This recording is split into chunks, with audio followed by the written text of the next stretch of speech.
నమస్కారం ETV news కి స్వాగతం. ముందుగా ముఖ్యాంశాలు. మోంతా తుపాను నష్టాన్ని సమగ్రంగా అంచనా వేయాలన్న రేవంత్. ఎకరాకు 10,000 రూపాయల పరిహారం ప్రకటన. ఇళ్లు మునిగిన వారికి 15,000.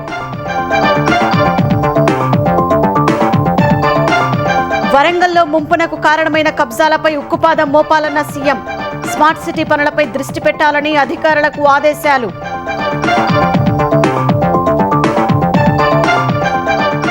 తెలంగాణ కేబినెట్ లోకి అజారుద్దీన్.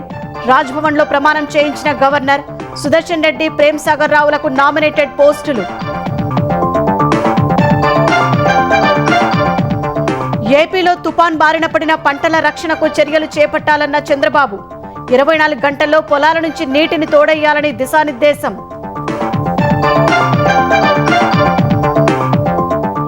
నవంబర్ చివరి నాటికి ఎన్టీఆర్ వైద్య సేవల బకాయిల చెల్లింపు అంగీకరించిన ఏపీ సర్కార్. చికిత్సలు పునరుద్ధరిస్తామని ప్రైవేట్ ఆసుపత్రుల ప్రకటన. చిత్తూరు మాజీ మేయర్ కఠారి అనురాధ దంపతుల హత్య కేసులో సంచలన తీర్పు. 5గురికి ఉరిశిక్ష విధించిన స్థానిక న్యాయస్థానం. కశ్మీర్పై కాంగ్రెస్ తప్పుడు విధానమే ఉగ్రవాద సమస్యకు మూలమన్న ప్రధాని. విభజన శక్తులతో జాగ్రత్తగా ఉండాలని దేశ ప్రజలకు పిలుపు. సంకల్ప పత్ర పేరుతో బీహార్లో ఎన్డీఏ మేనిఫెస్టో. 1 కోటి ఉద్యోగాలు ఇస్తామని హామీ. 1 కోటి మంది మహిళలను లక్షాధికారులను చేస్తామని వెల్లడి.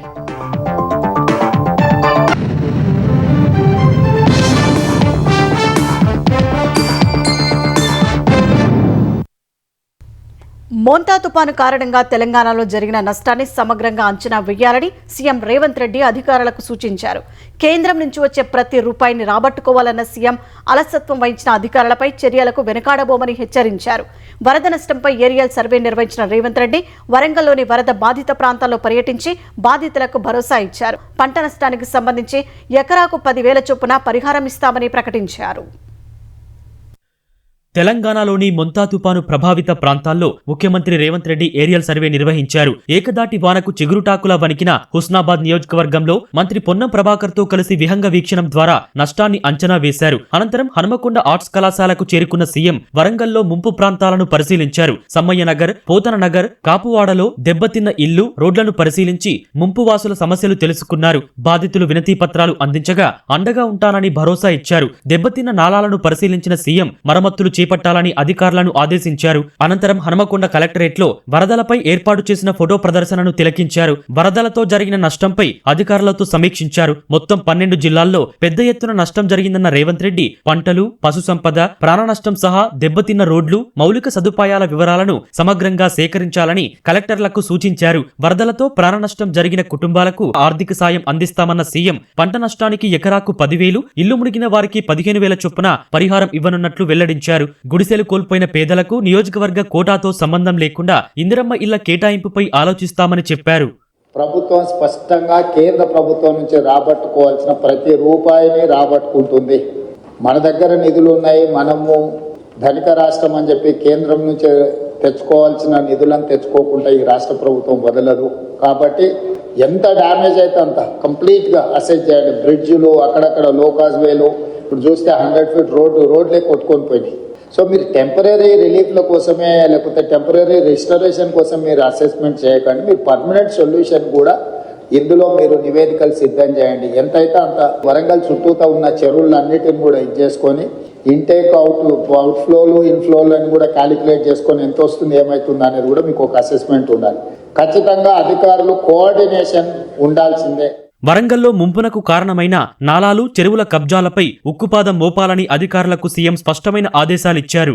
సిటీలో ఎక్కడైతే ఎంక్రోచ్మెంట్స్ ఉన్నాయో, ఎక్కడైతే నాలాలు ఉన్నాయో చెరువులకు వెళ్ళడానికి, వాటిని ఎక్కడైతే బాటిల్ నెక్స్ కబ్జాలకు లోనైనో ఖచ్చితంగా కబ్జాలను తొలగించాల్సిందే. ఎంత వారున్నా ఎవరున్నా ఆ విషయంలో కఠినంగా వ్యవహరించాల్సిందే. కబ్జాలు పెట్టేటోళ్ళు 10 మంది ఉంటే ఈ 10 మంది వల్ల 10,000 ఇళ్ళు కాలనీలలో నీట మునుగుతున్నాయి. వాళ్ళ సంపద మొత్తం నీళ్ళలో మునుగుతుంది. మనం ఏమి ఇచ్చినా కూడా వాళ్ళకి అంత సహాయం చేయలేము. కాబట్టి దయచేసి ఈ విషయంలో అధికారులు స్పష్టతతో కూడుకున్న నిర్ణయాలు తీసుకొని ముందుకు వెళ్లాల్సిందే. వరంగల్ స్మార్ట్ సిటీ నిధులను సగం ఖర్చు చేసి వదిలేశారన్న సీఎం మిగిలిన పనులపై నివేదిక రూపొందించాలన్నారు. ప్రత్యేకంగా బడ్జెట్ ఇచ్చి వరంగల్పై దృష్టి పెడతామన్న ఆయన త్వరలోనే హైదరాబాద్లో అన్ని జిల్లాల కలెక్టర్లతో మరో సమీక్ష నిర్వహిస్తానని తెలిపారు.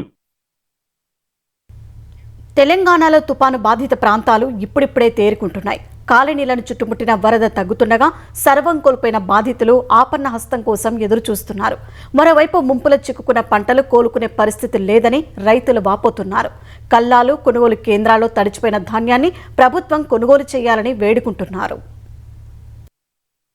మోంతా తుపాను మిగిల్చిన విషాదం నుంచి వరంగల్ హన్మకొండ నగరాలు క్రమంగా తేరుకుంటున్నాయి. కాలనీల్ని ముంచేసిన వరద నీరు ఇప్పుడిప్పుడే తగ్గుతుండగా రహదారులు మాత్రం దారుణంగా దెబ్బతిన్నాయి. హన్మకొండ 100 ఫీట్ల రోడ్డులో రాకపోకలు కొనసాగే పరిస్థితి లేకుండా పోయింది. 300 కోట్లతో వరద ముంపు లేకుండా నిర్మాణాలు చేపట్టినా సరైన సమయంలో అధికారులు స్పందించకపోవటం వల్ల భారీ నష్టం జరిగిందని స్థానికులు ఆరోపిస్తున్నారు. 100 ఫీట్ల రోడ్డును collector Sneha Sabareesh greater Warangal municipal commissioner తో కలిసి పరిశీలించారు. అక్కడికి చేరుకున్న స్థానికులు అధికారుల తీరుపై ఆగ్రహం వ్యక్తం చేశారు. ముందస్తు చర్యలు చేపట్టి ఉంటే ఇంత నష్టం జరిగేది కాదని ఆవేదన వ్యక్తం చేశారు.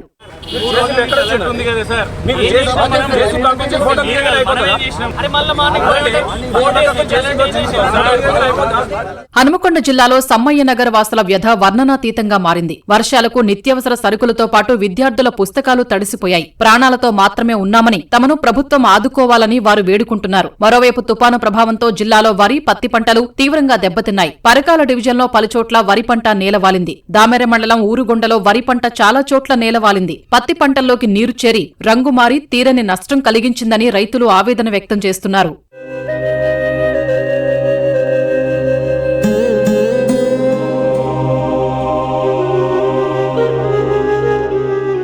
జనగామ జిల్లా స్టేషన్ ఘన్పూర్ జాఫర్గఢ్ రహదారిపై బోళ్ల మత్తడి వద్ద నిన్న నీటిలో కొట్టుకుపోయిన శ్రావ్య మృతదేహాన్ని ఇవాళ వెలికితీశారు. సిద్దిపేట జిల్లా మోత్కులపల్లిలో బుధవారం రాత్రి ద్విచక్ర వాహనంపై వాగు దాటుతూ గల్లంతైన భార్యాభర్తలు ప్రణయ్, కల్పన మృతదేహాలు లభ్యమయ్యాయి. మృతదేహాలను వాగు సమీపంలోని చెరువులో గుర్తించారు. మరోవైపు జిల్లాలో కోతకు సిద్ధంగా ఉన్న 1000 ఎకరాల్లోని వరి పంట నీట మునిగింది. 100 ఎకరాల్లో పైరు నేల కొరిగింది. మార్కెట్ యార్డుల్లో కొనుగోళ్లు ప్రారంభించకపోవటం వల్ల ధాన్యం సైతం తడిసి ముద్దయిందని అధికారులు తడిసిన ధాన్యాన్ని కొనుగోలు చేయాలని రైతులు కోరుతున్నారు.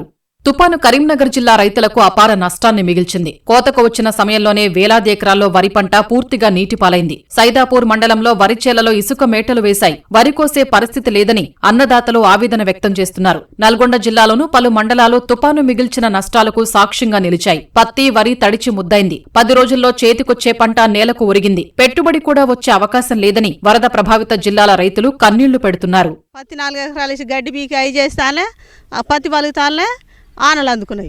2 రోజులు వరకు పై ఏరదామంటే మళ్ళీ 2 రోజులు ఒక దమ్మ ఏరగానే మళ్ళీ ఆనలు అందుకున్నాయి. అది తడిసిన పత్తి 3000 క్వింటలే అంటారు. ఇప్పుడు వర్షానేమో నీళ్ళల్లో మునిగిపోతుంది. ఐకేపులో పోసినా ఐకేపులో చక్కదనం లేదు. ఐకేపులో కూడా నీళ్ళల్లో ఊరుతున్నాయి. నేను కౌలు చేస్తున్న ఒక 4 ఎకరాల పొలం ఇట్లా గాలికి ఒరిగిపోయిందండి. మొత్తం ఆగమైపోయింది. కౌలు రైతుకి కూడా పైసలు కట్టలేని పరిస్థితి. రేపు కోసే పొలం కూడా మొత్తం మిషన్కి కూడా సరిపోయిన పరిస్థితి. ఎకరాల పొలంలో 3 ట్రిప్ల వడ్లు వెళ్ళినాయి. తీసుకొచ్చి ఈడ పోసిన ఒక కిత్తు లేకుండా పోయినాయి. 1,50,000 పంట నష్టమైంది.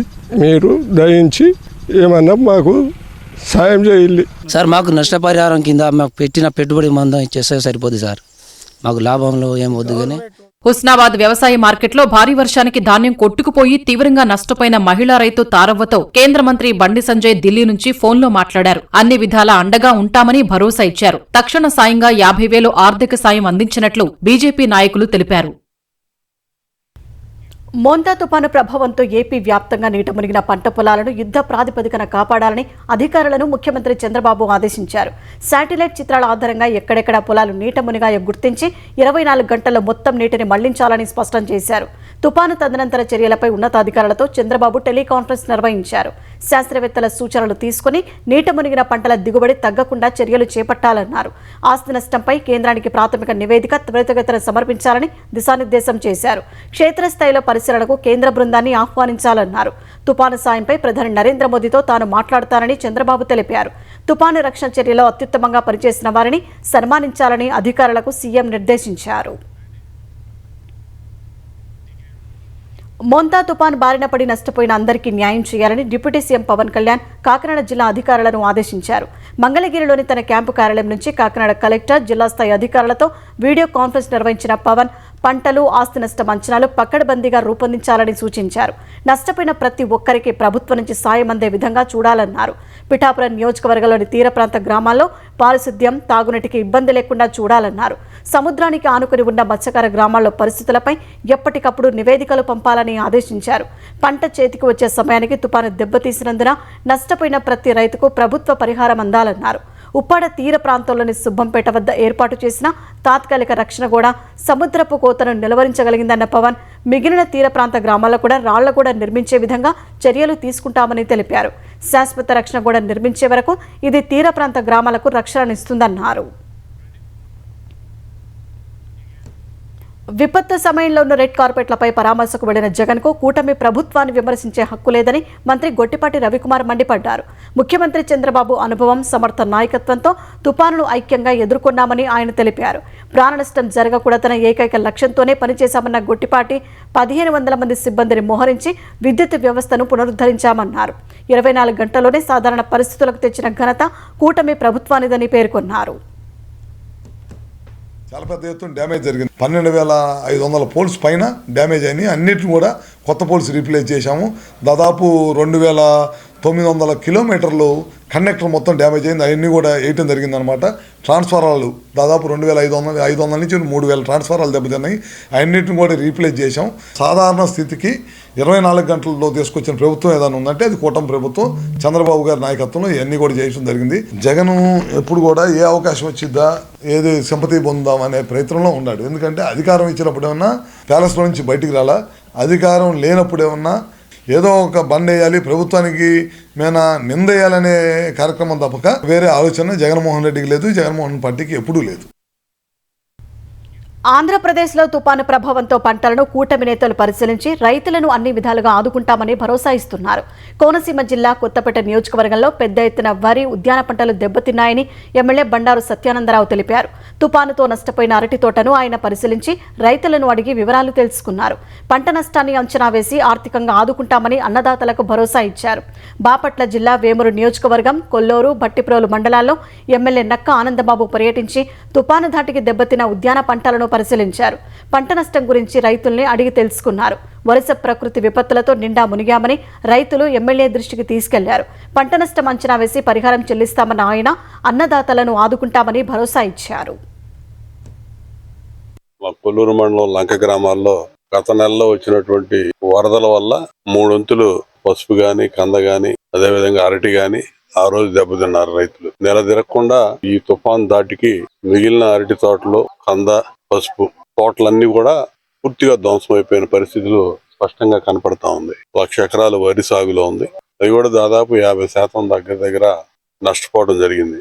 వారిని ఆదుకోవడానికి కూడా అన్ని చర్యలు తీసుకోవాలని చెప్పి ప్రభుత్వం కృతనిశ్చయితం ఉంది. నష్టపరిహారం చెల్లించడానికి అవసరమైన చర్యలు కూడా అన్ని తీసుకుంటున్నాం. మాజీ క్రికెటర్, కాంగ్రెస్ నేత అజారుద్దీన్ తెలంగాణ మంత్రిగా ప్రమాణ స్వీకారం చేశారు. రాజ్భవన్లో గవర్నర్ జిష్ణుదేవ్ వర్మ అజారుద్దీన్తో మంత్రిగా ప్రమాణం చేయించారు. అల్లాపై అజారుద్దీన్ ప్రమాణం చేశారు. ప్రమాణ స్వీకార కార్యక్రమానికి ముఖ్యమంత్రి రేవంత్ రెడ్డి, ఉప ముఖ్యమంత్రి భట్టి విక్రమార్క, పలువురు మంత్రులు హాజరయ్యారు.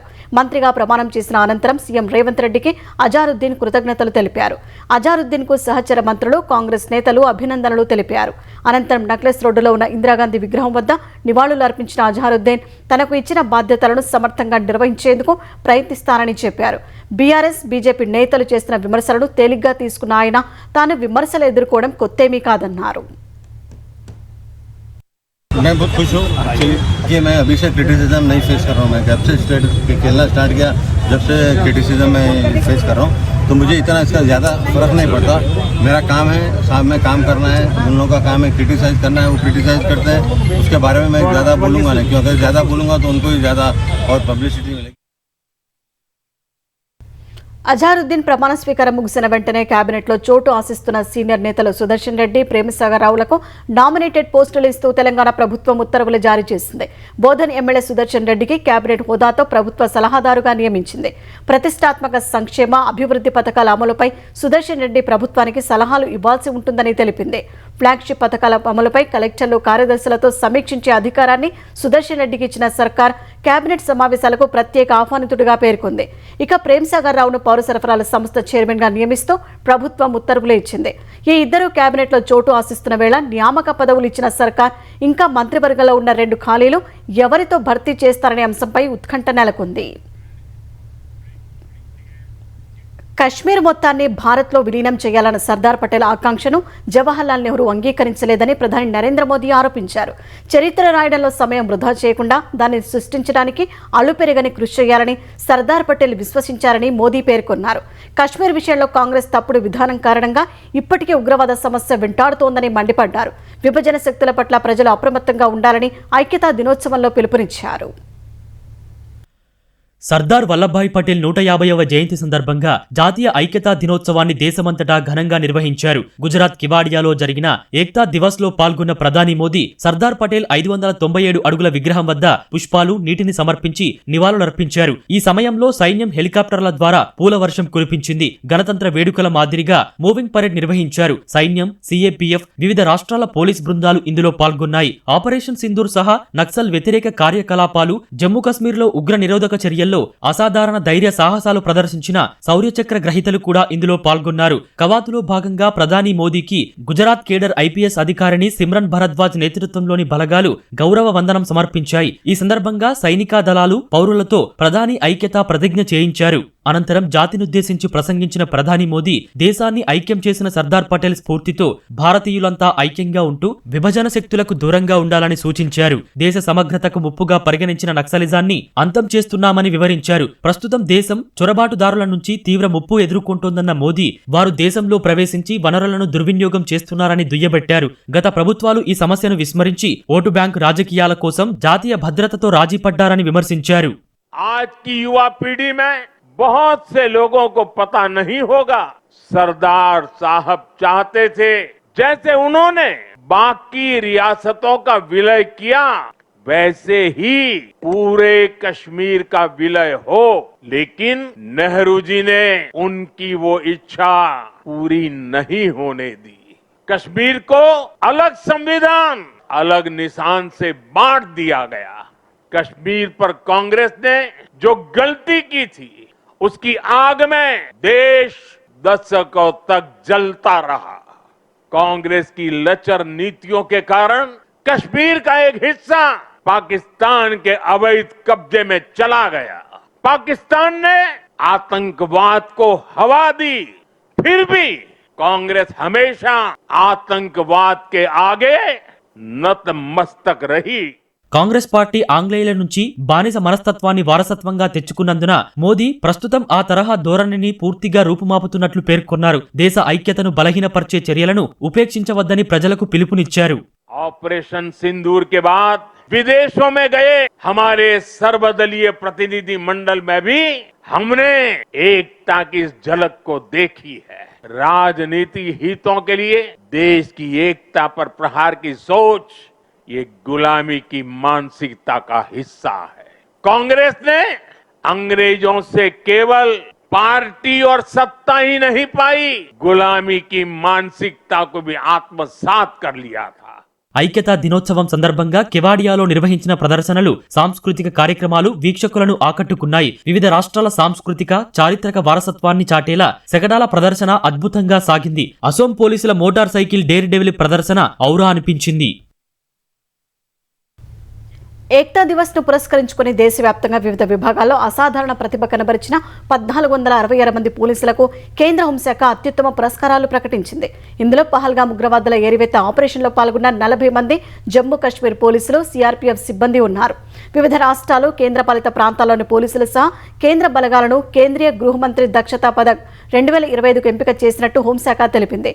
ఈ అవార్డుకు ఎంపికైన వారిలో వివిధ ఆపరేషన్లు, దర్యాప్తు, ఫోరెన్సిక్ సైన్స్ విభాగాల్లో విధులు నిర్వహిస్తున్న పోలీసులు ఉన్నట్టు పేర్కొంది. పహల్గాం దాడికి పాల్పడిన ఉగ్రవాదుల ఏరివేతకు చేపట్టిన ప్రత్యేక ఆపరేషన్లో పాల్గొన్న Kashmir range IG V K Birdi, Srinagar senior SP G V Sandeep Chakravarthy సహా జమ్మూ కాశ్మీర్కు చెందిన 19 మంది పోలీసులు హోంశాఖ అవార్డుకు ఎంపికయ్యారు. రాజధాని నిర్మాణ పనులు జాప్యం లేకుండా జరగాలని ముఖ్యమంత్రి చంద్రబాబు స్పష్టం చేశారు. నిర్దేశించుకున్న లక్ష్యానికి అనుగుణంగా నిర్మాణాలు పూర్తి కావాలని చెప్పారు. రాజధాని నిర్మాణ పనుల పురోగతి, బ్యూటిఫికేషన్, రైతులకు రిటర్నబుల్ ప్లాట్ల రిజిస్ట్రేషన్ వంటి అంశాలపై ఉండవల్లి క్యాంపు కార్యాలయంలో చంద్రబాబు సమీక్షించారు. ఏ భవనాలను ఎప్పటిలోపు పూర్తి చేయాలో నిర్దిష్ట గడువు నిర్దేశించుకున్నామన్న చంద్రబాబు ఆ మేరకు పనులు పూర్తి చేయాల్సిందేనని చెప్పారు. ఇదే సమయంలో నాణ్యత ప్రమాణాలు పక్కాగా పాటించాలన్నారు. ఇకపై ప్రతి 15 రోజులకు ఓసారి పనులు సమీక్షిస్తారన్న సీఎం ఇప్పటికే వర్క్ ఫోర్స్, మిషనరీని పూర్తి స్థాయిలో కేటాయించిన సంస్థలు పనితీరు మెరుగుపరుచుకోవాలని ఆదేశించారు. రాజధానికి భూములు ఇచ్చిన రైతులకు రిటర్నబుల్ ప్లాట్ల రిజిస్ట్రేషన్ ప్రక్రియపై చంద్రబాబు ఆరా తీయగా ఇంకా 2471 మంది రైతులకు రిజిస్ట్రేషన్లు చేయాల్సి ఉందని అధికారులు చెప్పారు. అవి కూడా చిన్నపాటి సాంకేతిక రైతుల వ్యక్తిగత అంశాల వల్లే పెండింగ్లో ఉన్నట్టు తెలిపారు. త్వరలో తానే రైతులను కలుస్తారని చెప్పిన చంద్రబాబు గ్రీనరీ, సుందరీకరణ, పరిశుభ్రతకు ప్రాధాన్యం ఇవ్వాలన్నారు. ప్రైవేట్ ఆసుపత్రుల అసోసియేషన్తో ఆంధ్రప్రదేశ్ ప్రభుత్వం జరిపిన చర్చలు సఫలమయ్యాయి. ఈ మేరకు ప్రైవేట్ ఆసుపత్రుల యాజమాన్యాలు ఆందోళన విరమించాయి. ఆంధ్రప్రదేశ్ వ్యాప్తంగా ఎన్టీఆర్ వైద్య సేవల పునరుద్ధరణకు అంగీకారం తెలిపాయి. 2700 కోట్లు బకాయిలు చెల్లించాలని కోరుతూ ఈ నెల 10 నుంచి అన్ని ప్రైవేటు ఆసుపత్రుల్లో ఎన్టీఆర్ వైద్య సేవలను యాజమాన్యాలు నిలిపివేశాయి. ఇప్పటికే పలుమార్లు అసోసియేషన్ ప్రతినిధులతో చర్చలు జరిపిన ప్రభుత్వం 250 కోట్లు చెల్లింపులు చేసింది. ఇవాళ సచివాలయంలో అసోసియేషన్ ప్రతినిధులతో వైద్యారోగ్య మంత్రి సత్యకుమార్ యాదవ్ చర్చలు జరిపారు. మరో 250 కోట్ల చెల్లింపునకు మంత్రి అంగీకారం తెలిపారు. నవంబర్ చివరికల్లా పెండింగ్ బకాయిలు మొత్తం ఒకే విడతలో చెల్లిస్తామని హామీ ఇచ్చారు. ఈ హామీతో ప్రైవేట్ ఆసుపత్రుల యాజమాన్యాలు ఎన్టీఆర్ వైద్య సేవలు పునరుద్ధరించనున్నట్టు ప్రకటించాయి. బకాయిలన్నీ ఒకేసారి చెల్లించేస్తాం. అది ఏ విధంగా చెల్లిస్తాం అనేది రకరకాల మోడల్స్ మాకు చెప్పడం జరిగింది. అవి మాకు అంగీకారంగా ఉన్నాయి. అవి పూర్తి చేసి మాతో పాటు కూర్చుని వచ్చే 1 నెలలో వన్ టైం సెటిల్మెంట్ కింద మొత్తం అందరికీ బిల్స్ చెల్లించడం జరుగుతుంది. కొత్తగా రాబోయే యూహెచ్సి స్కీమ్ లో మమ్మల్ని భాగస్వాములు చేయమంటూ కోరుతూ వచ్చాం. సో పూర్తిగా దానిలో ప్రతి స్టెప్ లో మిమ్మల్ని భాగస్వాములు చేస్తాం. ప్రతి మీటింగ్ కి మిమ్మల్ని పిలవడం జరుగుతుందని ఆ మినిట్స్ ఆఫ్ ద మీటింగ్ లో కూడా మమ్మల్ని రికార్డ్ చేయడం జరిగింది. ఇవన్నీ పాజిటివ్ స్టెప్ గా గవర్నమెంట్ వారు మాకు ప్రతిస్పందించేందుకు కృతజ్ఞతలు తెలుపుతూ ఈ రోజు నుంచి వైద్య సేవలు పూర్తి స్థాయిలో ఎన్టీఆర్ వైద్య సేవలు అందించడానికి ముందుకొస్తున్నామని తెలియజేయడానికి సంతోషిస్తున్నాం. చిత్తూరు మాజీ మేయర్ కఠారి అనురాధ దంపతులను హత్య చేసిన వారికి ఉరిశిక్ష పడింది. 10 ఏళ్ల క్రితం నాటి హత్య కేసులో కఠారి మోహన్ మేనలుడు చింటూ సహా 5గురికి ఉరిశిక్ష విధిస్తూ చిత్తూరు కోర్టు సంచలన తీర్పు వెలువరించింది. 2015 నవంబర్ 17న చిత్తూరు నగరపాలక కార్యాలయంలో అప్పటి మేయర్ అనురాధ, ఆమె భర్త మోహన్ దారుణ హత్యకు గురయ్యారు.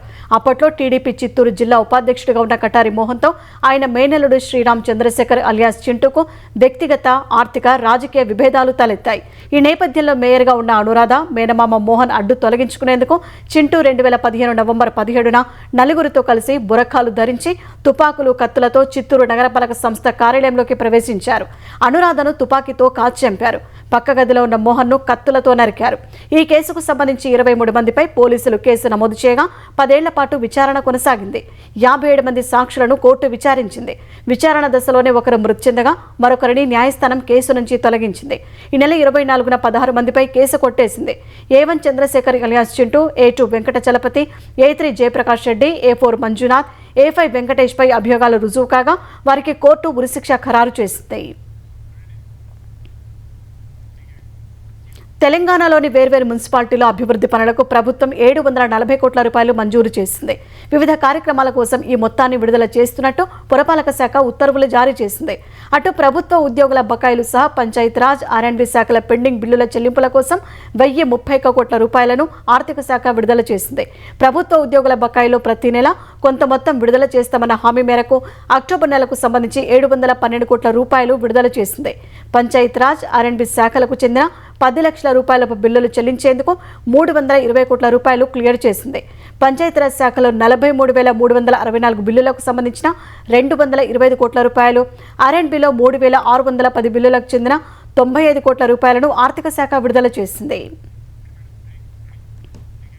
బీహార్లో అధికారం నిలబెట్టుకోవాలని భావిస్తున్న ఎన్డీఏ వలస కార్మికులను ఆకట్టుకునే లక్ష్యంతో 1 కోటి ప్రభుత్వ ఉద్యోగాలు ఇవ్వనున్నట్లు హామీ ఇచ్చింది. సంకల్ప పత్ర పేరుతో విడుదల చేసిన ఎన్నికల ప్రణాళికలో వరాల జల్లు కురిపించింది. పట్నాలో బీజేపీ అధ్యక్షుడు JP Nadda, Bihar CM Nitish Kumar NDA ఎన్నికల ప్రణాళికను విడుదల చేశారు. ప్రతి జిల్లాలో మెగా నైపుణ్య కేంద్రాల ఏర్పాటు, కేజీ టు పీజీ వరకు నాణ్యమైన ఉచిత విద్య అందించనున్నట్లు ఎన్డీఏ హామీ ఇచ్చింది. 1 కోటి మంది మహిళలను లఖ్పతి దీదీలుగా మారుస్తామని పేర్కొంది. మహిళలు వ్యాపారాలు చేసేందుకు 2 లక్షల వరకు ఆర్థిక సాయం, ఈబీసీలకు 10 లక్షల వరకు ఆర్థిక ప్రోత్సాహకం అందించనున్నట్లు తెలిపింది.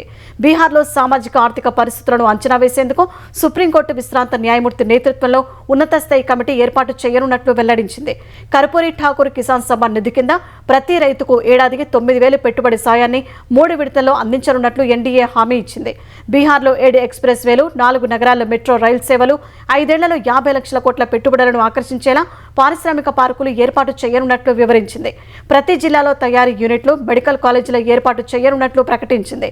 గిగ్ వర్కర్లు, ఆటో డ్రైవర్లకు ఆర్థిక సాయం అందించనున్నట్లు ఎన్డీఏ హామీ ఇచ్చింది. రక్షణ రంగంలో భారత్, అమెరికా మధ్య కీలక ముందడుగు పడింది. మలేషియా రాజధాని కౌలాలంపూర్లో జరిగిన సమావేశంలో భారత్, అమెరికా మధ్య రక్షణ ఒప్పందం కుదిరింది. ఈ ఒప్పందంపై ఇరు దేశాల రక్షణ మంత్రులు రాజ్నాథ్ సింగ్, పీటర్ హెగ్సెస్ సంతకం చేశారు. ఈ మేరకు భారత్, అమెరికా మధ్య 10 ఏళ్ల పాటు ఈ ఒప్పందం అమలు కానుంది. ఇరు దేశాల మధ్య పెరుగుతున్న వ్యూహాత్మక భాగస్వామ్యానికి ఇది నిదర్శనమని రాజ్నాథ్ సింగ్ తెలిపారు. ఈ ఒప్పందం ఇరు దేశాల రక్షణ భాగస్వామ్యాన్ని మరింత బలోపేతం చేస్తుందన్నారు. ప్రాంతీయ స్థిరత్వాన్ని పెంచేందుకు కీలకంగా మారుతుందని పీటర్ హెగ్సెస్ తెలిపారు.